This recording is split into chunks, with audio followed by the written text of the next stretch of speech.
Got it's either a juvenile bald eagle or a golden eagle down on the frozen water. I love trapping this area because year after year I get to see these eagles. They're a beautiful, majestic bird. I've seen as many as 14 to 18 bald eagles and golden eagles mixed in groups down here at one time. I just saw 4 other ones one up the draw here about 15 minutes ago, but it seems like year after year there's more and more eagles up here, and I love these avian predators. I love watching them. I had a bobcat come in last night to this location and hunt along this frozen creek. The tracks come up along the edge of the creek here, just off the edge, and you see the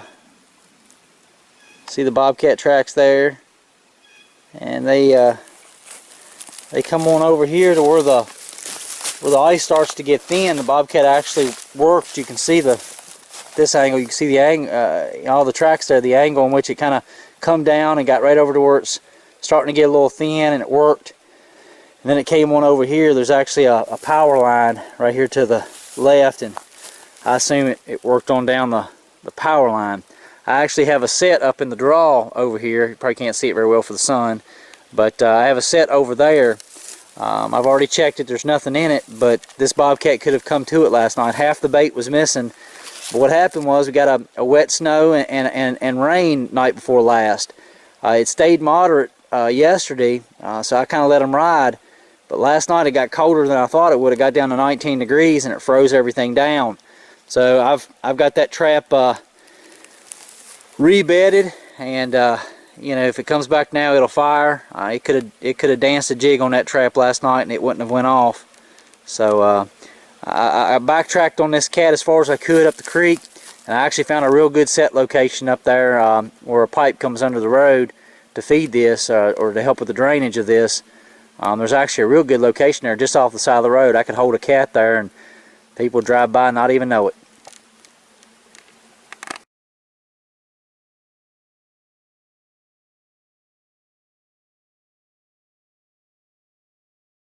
Set here at the side of this road. This is a location I've trapped for many years. This is kind of a backup set location for me. I've got another set, my primary set back here down the road a little ways. It seems like every year I'm inclined to put that set back there. I like its location, but I never really do that well with it. I've got a lot of video. I call this road Bobcat Alley, and I've got a lot of video bites of bobcats hunting this both during the day and at night. And I know they come through every 2 or 3 days. I've had this set back behind me up for 5 days without any luck. This has happened to me in years past, and what I usually do is I come up to this location and I put in this particular set, and it's always the same. I nail a beaver leg to the end of this log, got it tied off with some craft wire for some extra support there against the log, so something can't just come up and pluck it off there real easy. Up on top here I've got some Predator Control Group's rub lure for bobcats. It's a Clint Locklear product.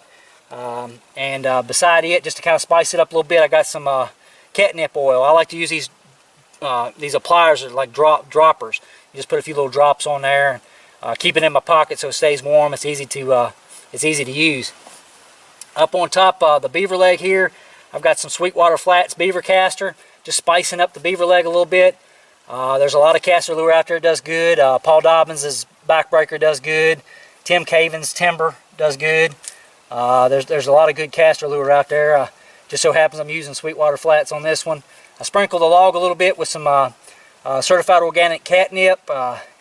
You know, wildcats like it just as much as domestic cats. It spices that leg up a little bit. It's like a catnip rub. Over on the bleach bone over to the side, I've got some Hall Baker's Sure Catch Fox and Coyote. It's an attractive smell to cats as well. It's what I use when I do my scouting. I always take my bleach bones out, throw one in the middle of a road or an intersection or some location I want to scout, smear a little bit of that on there, put a trail camera on it, and that's how I scout in the off season. And I see how bobcats react to this lure. It's a lure that they really like. So I know it works.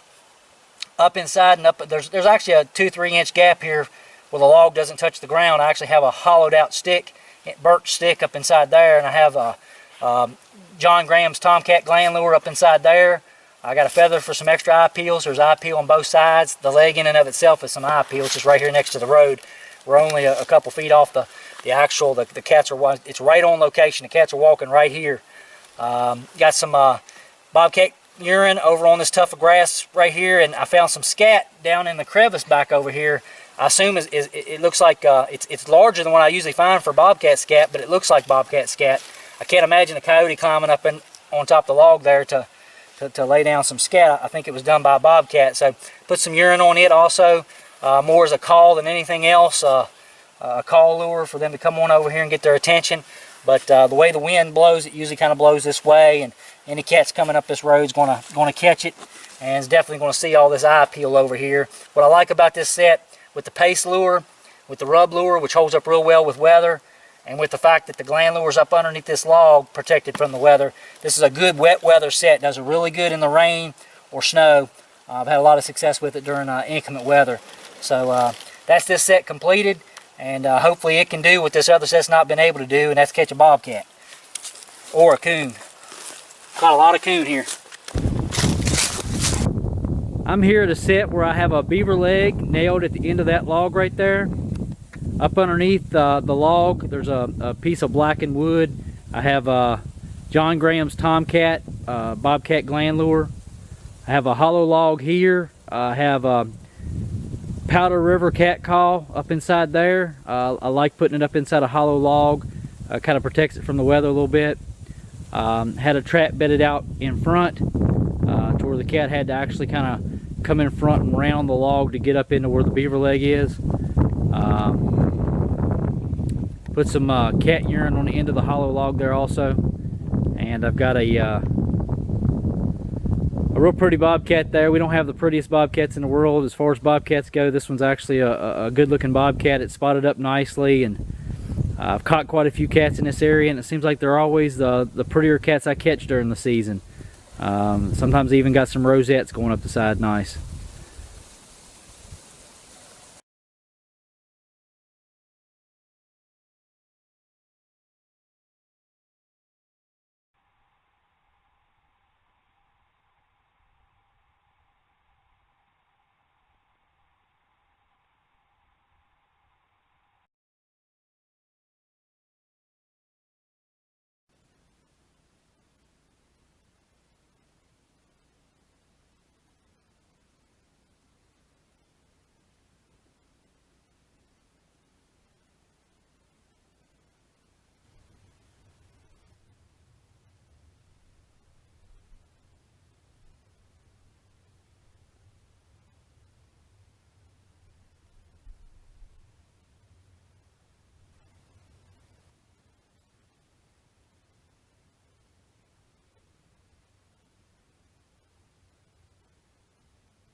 I've got a walkthrough set here next to the creek. I'm going to try to talk loud. I know the creek's loud right there.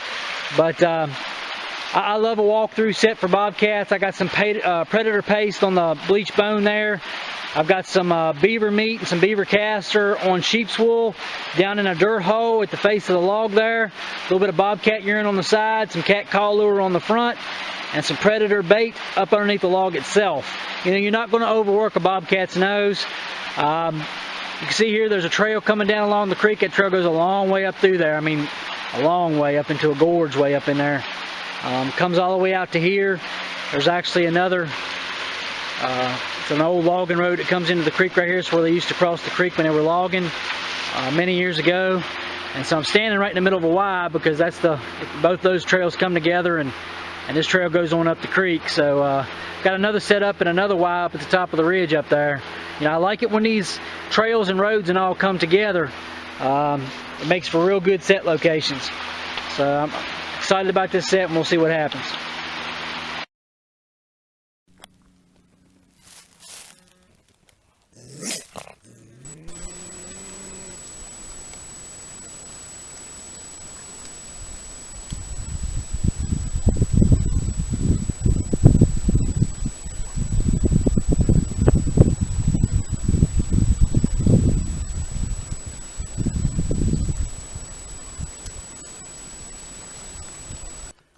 fox. Don't know if that's the same one I saw or not. I'm hoping that it's not. He's back foot caught, but he's back foot caught good. His foot's deep in that trap, so he's not going to be able to do much with it. Let me go around to the other side. The thing about a drag is it keeps the integrity of your set. You can see here the cubby's still in good shape. He's kind of pulled off there to the right a bit, but cubby's in real good shape.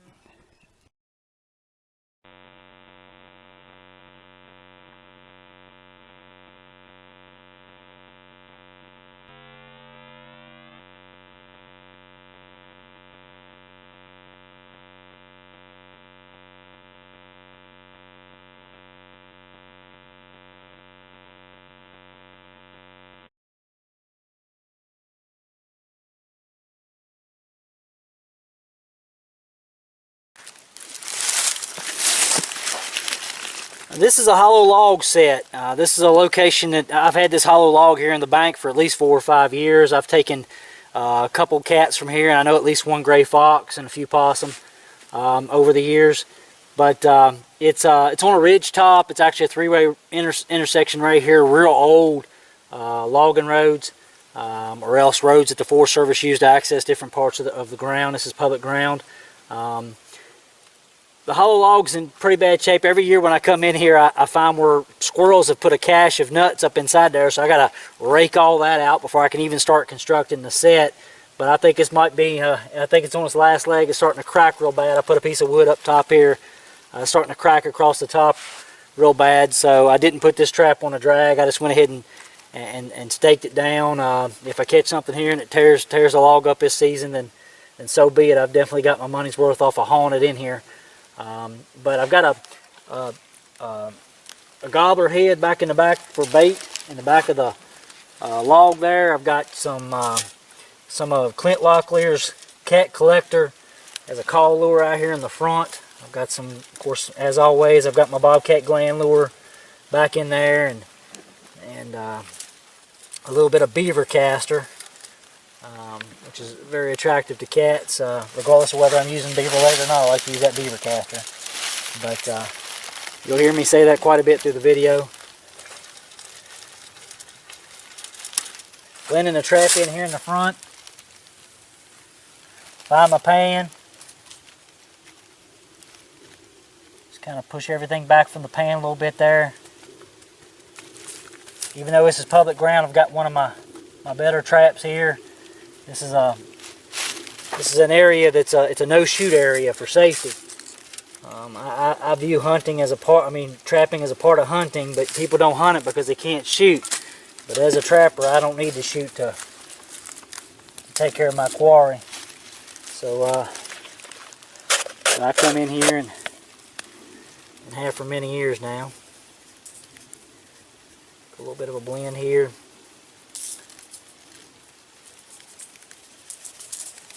Just salt and dry creek silt just to help blend it a little bit.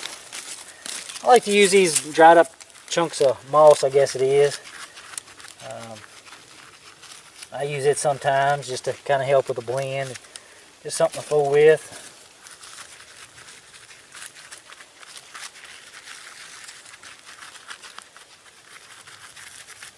It's not very dry. If it was dry, it would just crumble right up. But it's something to use. Just a little bit. Of course, my grass is the main thing I use. You know, you want it to look like it's been tore up in here a little bit. You don't want it perfectly blended at any of your Bobcat cubbies or hollow log sets or any of that. You want it to look like something's been up in here and worked it into this log, hiding something up inside of it. And what I'm going to do in this particular set is I'm going to make it into a walkthrough with a pretty large cow bone.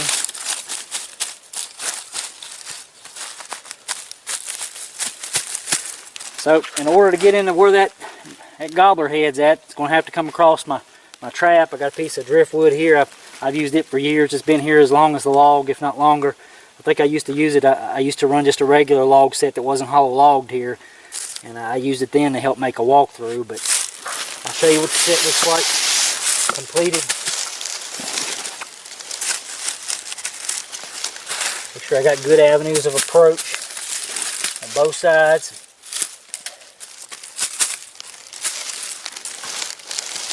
Get my gear back. Alright, let me show you the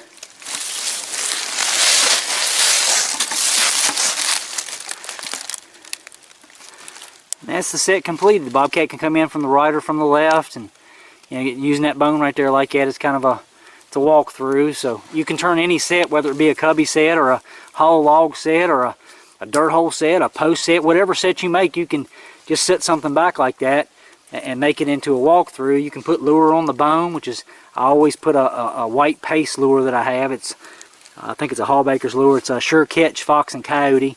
I like to put that on there. It's attractive to cats as well.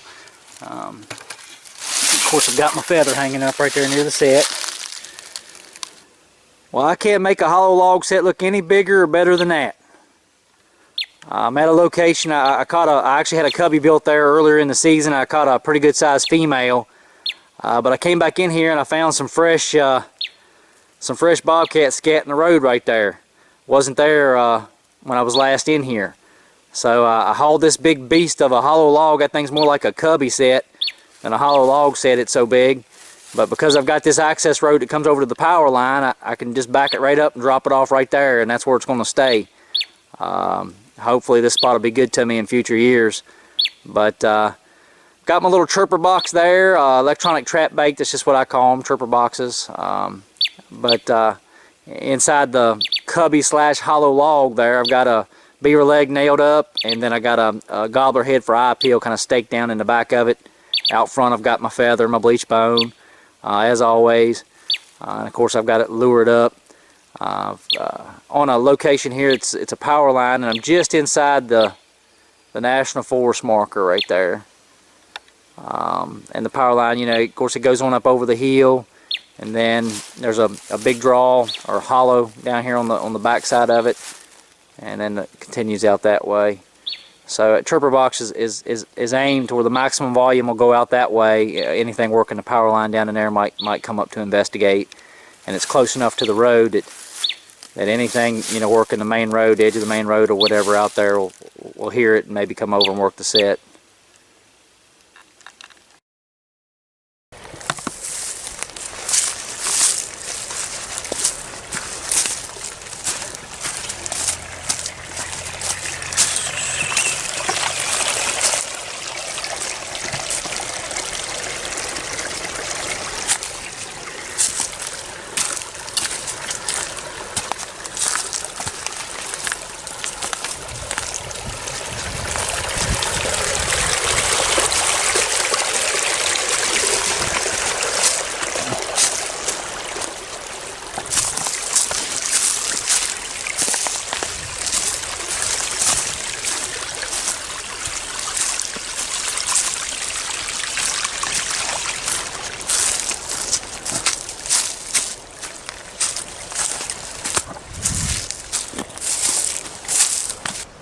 So I'm at a place that I think of as a Bobcat highway. It's a place that I've trapped for off and on for many years. It's a trail that runs from the access road back here behind me a few hundred yards, and it runs all the way up into some public ground, an open ridge. But that distance is nearly a mile long. And then on each side is at least a mile of thick cover. Game trails will cross in certain locations as you go up through it. As you increase in elevation, you go up through it. Those bobcats will come off those game trails and then hit this main trail, this human-made trail that's overgrown a lot over the years. I believe this used to be an old strip mine, but they'll run this trail for some distance here and there before breaking off. So at every junction point I come to that looks like a major junction point of a game trail is where I would like to make my sets. I just finished setting a couple trail cameras, one right over here, and the one probably about another 120 yards up at the next intersection area, and I'm thinking about bringing a third in here soon. I'm just doing some postseason scouting. I have not trapped this for a few years. The last season that I finished up, I set some cameras in here, and I got the most beautiful bobcat I've ever got on camera right here, about 10 feet right over here, and I'll show you a couple clips I got out of it. It was a full-grown male running with a female, but he was absolutely beautiful. It looked like one of those bobcats from South Texas or somewhere like that. I mean, we don't have the prettiest cats in the world in Virginia, and to see one spotted up with those kind of rosettes and stuff on it was really, really cool to see. So I'm hoping maybe he's still in here, and if so, he'll be a big male by now. And if so, I'll certainly target him next year. But you want to look for areas like this where you just got big areas of real thick cover with very limited areas for them to break. Because bobcats are like anything else. They're going to try to stay on established game trails, and they're going to take the path of least resistance when they can. And even though this is overgrown quite a bit, the human trail that goes up through it, they'll still break over and use it. And I've caught quite a few cats off of it over the years, including one that was 39 pounds. So, like I said, I'll show you the clips of that real pretty bobcat so you can see what he looked like.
I'm at the place where I caught my first ever bobcat decades ago. I wasn't targeting bobcats. I'd always been a water trapper. Right behind me in this, where this tree comes down, in this root system at the bottom of the trees, there's a faint trail back then that went right alongside of it. There still is somewhat of one now. It's grown up a little bit, but there's still a faint trail that goes alongside of it. But back then it was much more obvious that game was working right alongside that root system. And I was looking for a high bank mink and had made a dry set for mink up on the bank, and ended up catching my first ever bobcat. It was a male. He was 29 pounds, real stout, muscular male bobcat. And from that point forward, I was absolutely infatuated with targeting bobcats, and they become my favorite thing to catch after that. Just another little story about that. I actually caught my first ever otter at the same location. I remade the bobcat set, and just a few days later, I caught my first ever otter. We never had otter in our area. They were just starting to move in, and people were picking up one here, one there. You're starting to hear about them being in the area, being established. I'd never seen one on my trap line before. So it was my first time picking up a brand new species at this set just a few days after I caught that bobcat. Back then it wasn't legal. You couldn't keep them. You couldn't do anything with them. I called the game warden, and the game warden said, release that thing in the river. You're not going to, you can't keep it, transport it, sell it, do anything with it. There was no kind of law that allowed us to do that back then. But anyway, so the reason why I'm here is I want to talk to you a little bit about something that become blatantly obvious to me from the beginning, and that is if you're going to trap bobcats, to do it in and around water. Later I end up studying game and fish management and ecology and biology and all that kind of stuff, and I learned that with these riparian forest buffers that go alongside creeks and rivers, and of course there's woodland that comes in next to lakes and such and big ponds, that bobcats like to hunt those edges because it diversifies their diet. They can prey upon a wider range of species by coming down next to the water. They can possibly come across a muskrat or a baby beaver or ducks or something that's coming close to the bank, or something of that nature. It takes me back to when a friend of mine and I were younger. When we were teenagers, we would ride around at night just to see what critters we could find. We come from a small town, nothing to do, after 9 o'clock, and we just ride the country roads just to see what we could see. I remember it was during the warm months. Everything was greened up, and we came across a bobcat that was crouched down. It was just after a rain, and the ditch alongside the road was filled with water, and it was crouched down in that ditch, and suddenly it just jumped and splashed into the water-filled ditch. And when it came back out of the ditch, we hit the high beams on it. It had a big bullfrog in its mouth. So I think that they can find a lot more things to eat when they're in and around water, and it's something that has really, really served me well, is to target those areas whenever I'm running my bobcat trap lines. So I'm going to take the camera back here and just show you real quick. I noticed I haven't been here in ages, and I noticed that the railroad plate, I grew up next to a railroad tracks that's abandoned, and so there's a lot of railroad plates it's just deteriorated railroad tracks, and I would use these plates, these abandoned plates that would end up on our property because it was all alongside the bank that's right adjacent to where I grew up. My dad still lives there to this day, but I would use railroad plates to help anchor my sets, and the railroad plate is still down here, which kind of shocked me. I used to stage them at different locations so I wouldn't have to carry them in and out all the time. And this, you can see probably in the camera, this is only 30 feet from a roadway. But those bobcats would, they would come right along the edge of the river here and work this. And there's some side creeks and such, and it gets real thick up here in a field where there's a public access point. But let me show you the set location.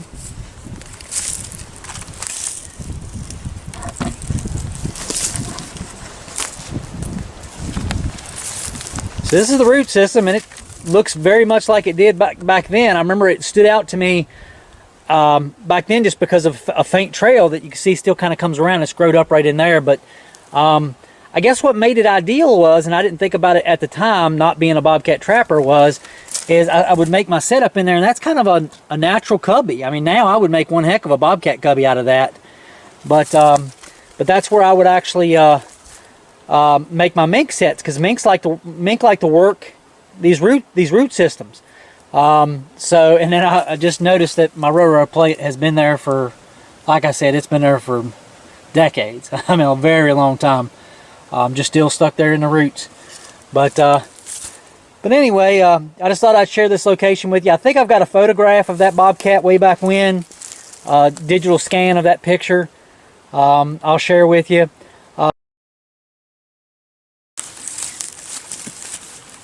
I want to share a story with you about something else that happened to me on my trap line, where a creek and a river come together to start the headwaters of a lake. And right up at those headwaters, I had made some sets for beaver. And there was a place where two beaver slides came into the water really close to each other, like maybe 2 feet separating the two slides. So what I did was I took a railroad plate like that, and I short chained a couple traps on each side of it, to where one trap couldn't meet the other trap coming from the where it was anchored on the corner of the plate. and set that plate in between the two runs and set a trap at the base of both runs. And then I stuck an apple, just an apple on a stick, pretty simple back then. I don't even think I had apple oil back then, but just an apple on a stick in between just to draw something over to those slides. I was checking that line, and as I was going down the edge of the water, I could hear this just primordial growl that was being emitted. And I was like, man, what in the world is that noise? You know, what is this? I mean, it make the hair stand up on the back of your neck. So I actually went down to the edge of the water where I'd made my sets. And when I looked, I could see I had a bobcat in my trap there. And I was like, man, how in the world did I catch a bobcat in a trap that was submerged underwater? But there it was, you know, there in the edge of the cold water there. So I dispatched the cat, and then after I dispatched the cat, I went down and pulled the cat and the railroad plate and the traps and everything out. Well, when I got it drug up on the bank, I noticed that I had a muskrat in the other trap. So my theory there, or I'm pretty sure this is what happened, is that I had caught a muskrat, and the muskrat's down there just kind of bouncing around in that trap, and it doesn't have enough to it, and it can't reach the other set. It can't move that railroad plate, so it's just there splashing around in the water. Bobcat's hunting up the edge of the waterway, sees this meal down there, jumps down on it to get it, and gets caught in my other set. Weirdly enough, and I think I have some photographs of that. I'll have to look and see if I can find them for you. If I do, I'll make sure I share those as well. But what's really weird about that particular day, I remember I had a mixed bag catch. I know I caught at least a coon and a coyote and a fox and a cat that day.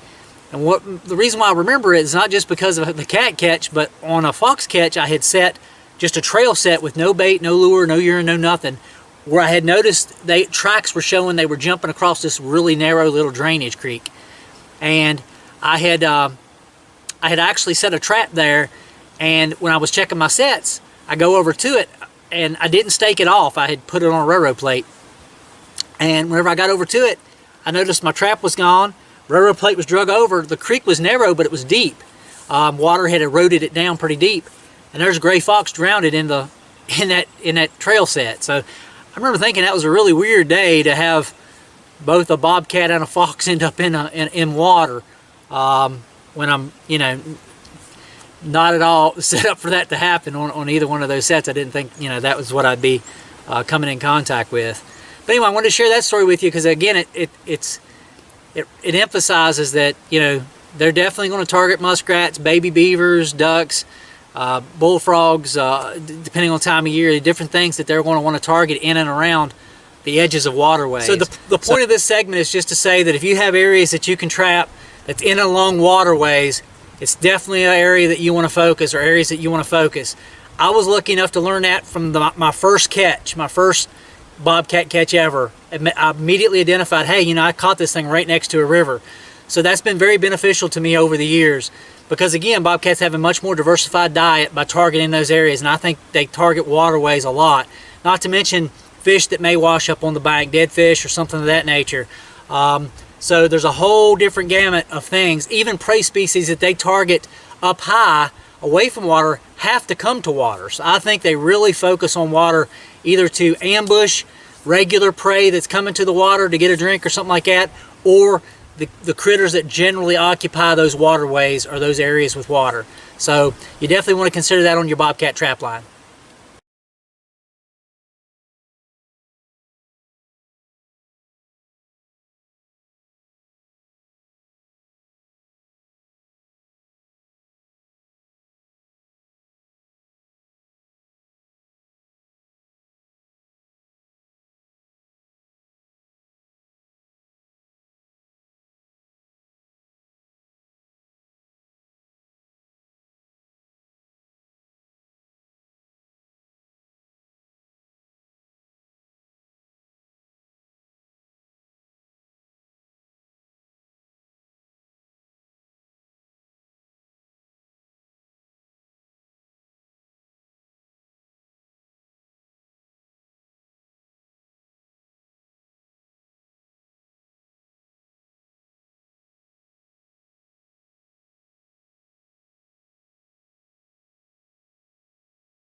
them ducks hit.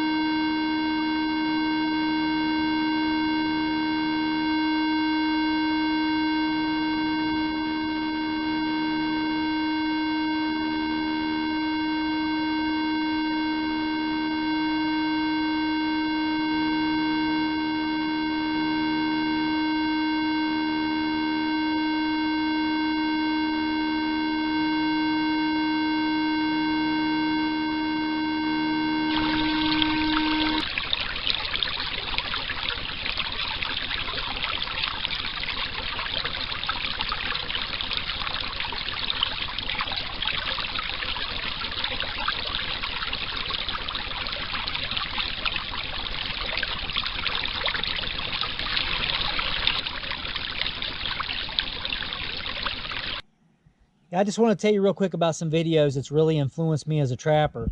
There was a time period where I was really buying up some trapping videos to see different techniques.